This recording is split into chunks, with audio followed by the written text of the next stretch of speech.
আমি যেখানে আছি সেটা হলো আরকে বিচ, আর আরকে বিচ থেকে জাস্ট 250 মিটার মতন এগিয়ে এই হচ্ছে আমার guest house, Shri SKML beach guest house.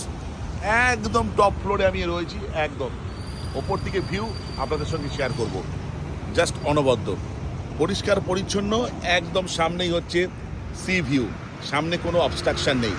আর ওই দূরে দেখা যাচ্ছে আপনার ডলফিন নোজ, দেখুন এই ডলফিন নোজ। এখানে বাস সার্ভিস, অটো সার্ভিস সব কিছু পেয়ে যাবেন, ইভেন পেয়ে যাবেন র্যাপিডো বা উবের বাইকেরও সুবিধা। আর এই হচ্ছে আমাদের room, AC room, triple bed, এদিকে ওয়ার্ড্রপ আছে, ওদিকে জানলা দিয়ে সি ভিউ আছে, আর এদিক দিয়ে বেরোলেও সি ভিউ আছে।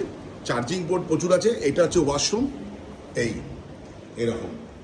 এদের কন্ট্যাক্ট নাম্বার আমি দিয়ে দেবো, চাইলে আপনারা যোগাযোগ করতে পারেন। দেখুন আমি নিচে ছিলাম এইখানে, আর এখান থেকে ভিউ এরকম চরম। এই হচ্ছে গেস্ট হাউস, ওইদিকে হচ্ছে আরকে বিচ, এখান থেকে 350 মিটার দূর।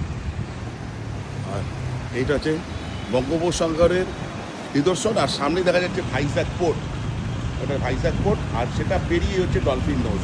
ওটা পেরোলে আমার দেখা অন্যতম সেরা বিচ ইয়ারাডা বিচ। আমি যেখানটা রয়েছি সেখানটা একটু দেখাই।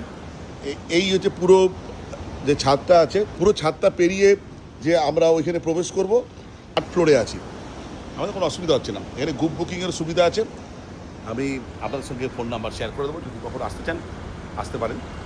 আর আমার পরবর্তীকালে এর উপরে ভিডিও আসবে আমার ইউটিউব চ্যানেল ট্রেন্ডি ট্রাভেলারে।